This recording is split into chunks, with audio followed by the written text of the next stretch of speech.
Have you ever wondered why something as simple, as common, as unassuming as salt holds such a powerful place in both daily life and spiritual practice? You see, when we talk about placing salt in specific areas of the home, we're not talking about superstition. We're not attaching divinity to salt. Rather, we are awakening ourselves to a deeply symbolic, deeply prophetic reminder that even the smallest things, when used with intention and sincerity, can be transformed into acts of ibadah, acts of remembrance. Salt, in its essence, is pure.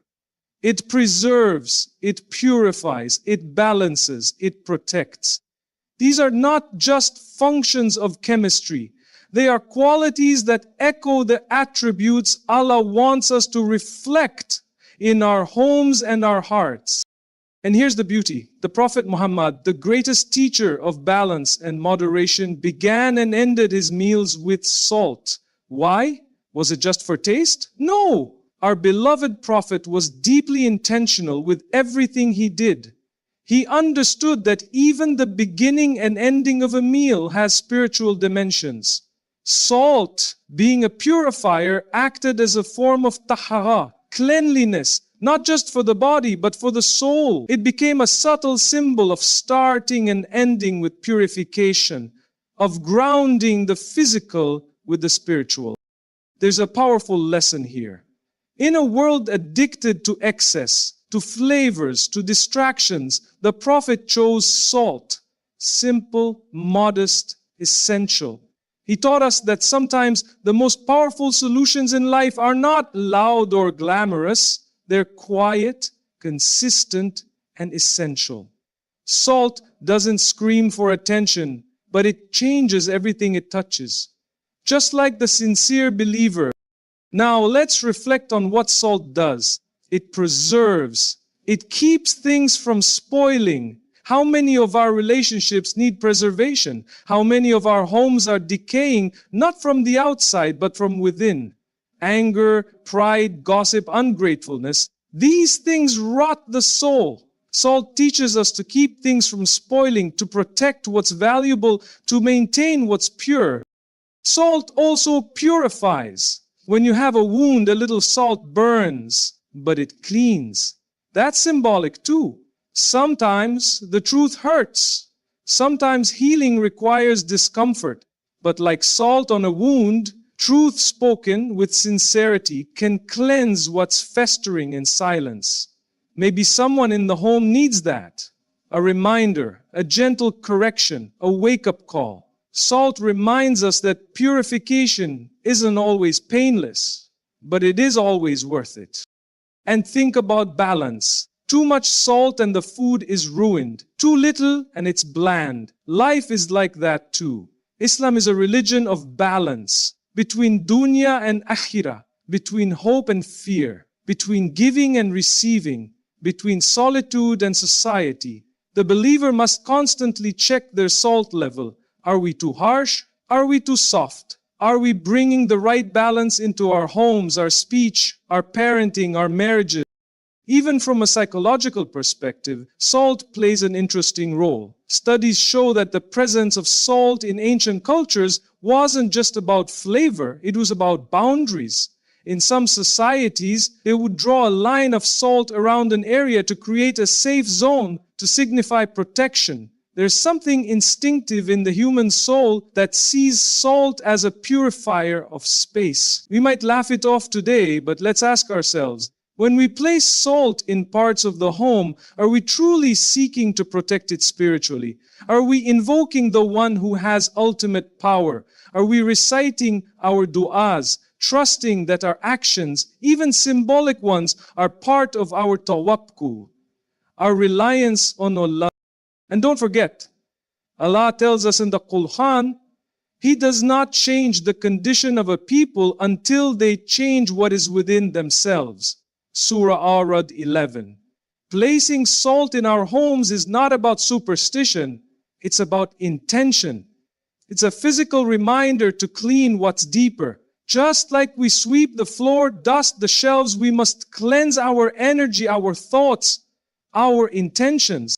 So when you take that pinch of salt and you place it, not mindlessly but mindfully, you are saying, Ya Allah, I want my home to be a space of balance, a space of healing, a space that is preserved from harm, from spiritual decay, from the whispers of shaitan. I want my home to be like the believer, pure, balanced, and protected.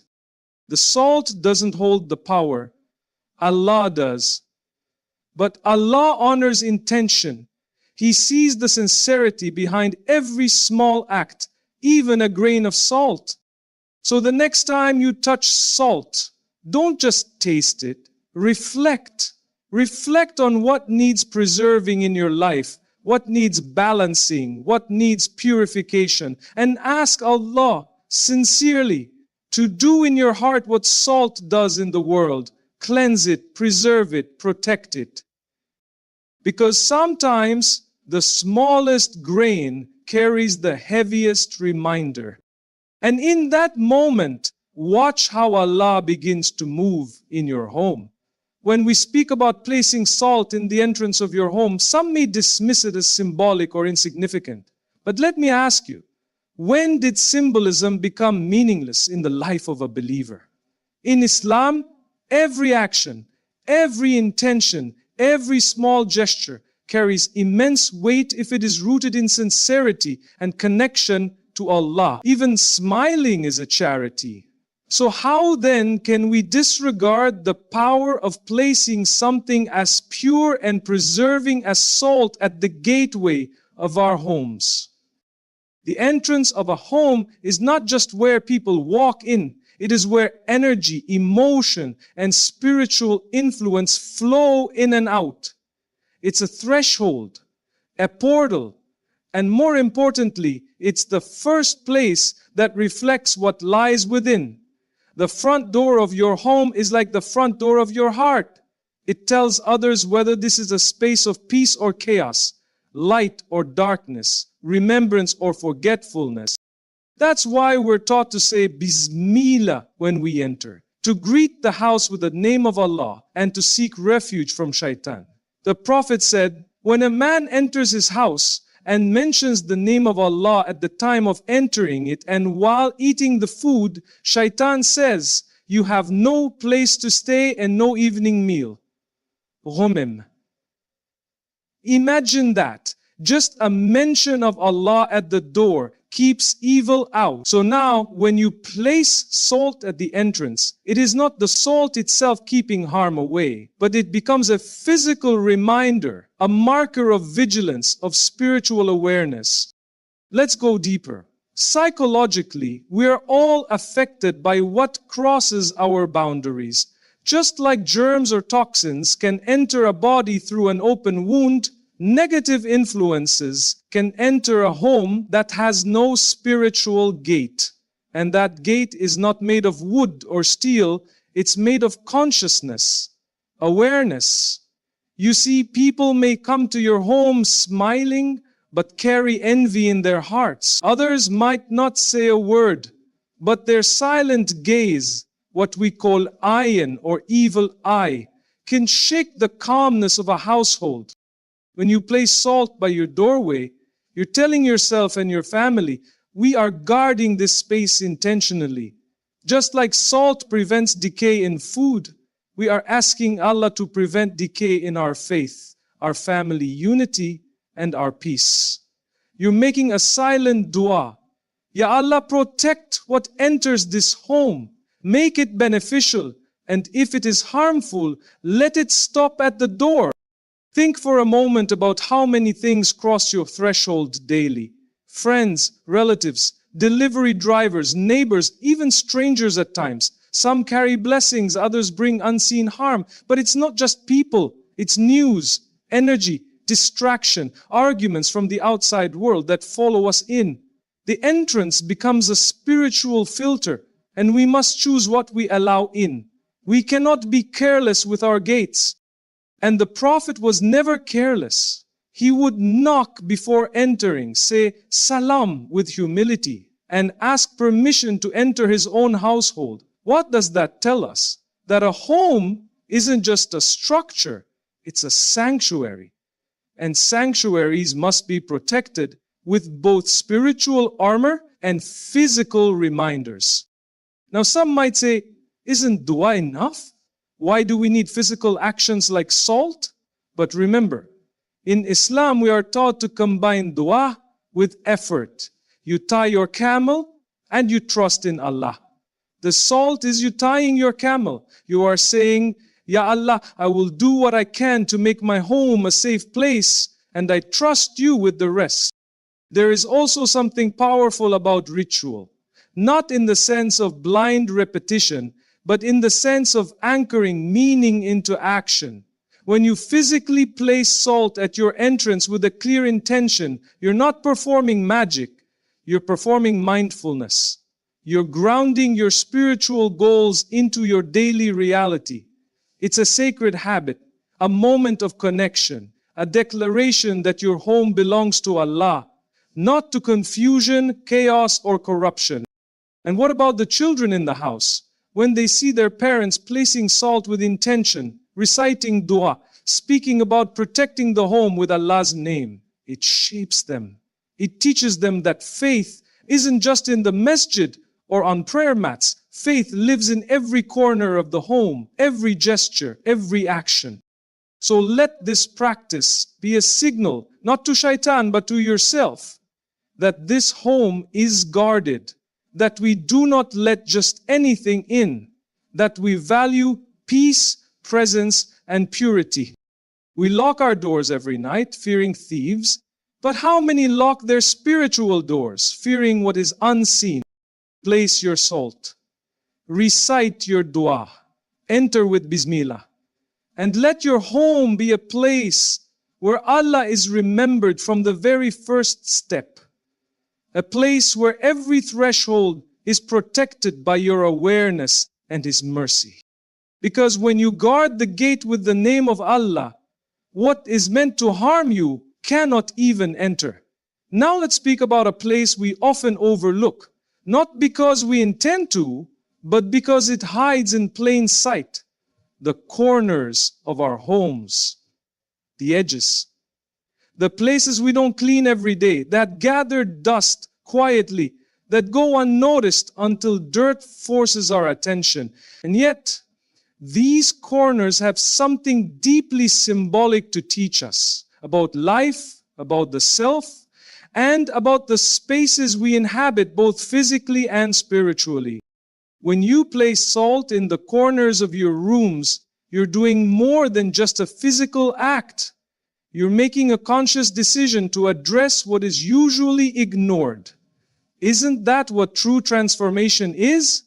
Facing the neglected spaces of the soul, the small habits, the hidden thoughts, the quiet grudges that we brush away because they're not loud enough to demand action, but dangerous enough to grow in darkness. You see, our homes, much like our hearts, have corners. And where there is neglect, there is accumulation. Not just of dust, but of tension, of unresolved emotion, of unspoken words. Have you ever walked into a room that looks perfectly clean, yet somehow feels heavy, unsettling? That's not coincidence. The spiritual atmosphere of a home reflects its emotional and psychological health, and salt, in its silent purity, acts as a mirror. It sits in these corners not to solve, but to signal this space matters. In psychology, there's a phenomenon known as clutter blindness. The brain adapts to what it constantly sees and begins to ignore it. The same happens with spiritual clutter. We get used to negativity, we adapt to dysfunction, we accept emotional dust as part of the furniture. But the believer doesn't live in blindness. The believer lives in awareness of self, of space, of purpose. Placing salt in these forgotten areas is an act of reclaiming that awareness. It's also deeply humbling. The corners are not glamorous. They are not where we hang our art or entertain guests. But what if that's exactly why they matter? Because sincerity often lives in the unseen, the parts of our lives that only Allah witnesses, the way we speak when no one is around, the way we treat our family behind closed doors, the intention behind our generosity, the secret struggles, the private du'as made in the middle of the night. These are the corners of our faith, often unseen, often neglected, but deeply significant in the eyes of Allah. When we ignore these corners, we allow negative energies to settle. In some cases, this can mean lingering arguments, unresolved tension, or spiritual heaviness. In Islam, the Prophet taught us to clean our homes and our hearts alike, and he emphasized cleanliness as half of faith. Not just cleanliness of clothes or appearance, but of surroundings, thoughts, and habits. Now imagine taking a pinch of salt and placing it gently in the corners of your room. You're not performing a ritual, you're making a statement. You're saying, Ya Allah, I will not ignore the silent spaces in my life anymore. I will bring your remembrance even to the hidden places. That's the essence of ihsan, worshipping Allah as though you see Him, and if you can't see Him, knowing He sees you. And think about this. If your guests were to visit, you'd clean the visible parts of your home. But when you know that Allah is always present, shouldn't every part of your space, visible or hidden, be treated with that same honor? There's also a beautiful lesson here in consistency. The corners don't get cleaned once, they need returning to. Just like our inner work. You don't forgive once and never feel pain again. You don't make talbah once and never sin again. It's a constant turning back. Salt in the corners is a reminder, go back. Revisit what you've neglected. Sweep the dust. Refresh the intention. And if you live with others, family, children, these acts become teachings, quiet, powerful lessons.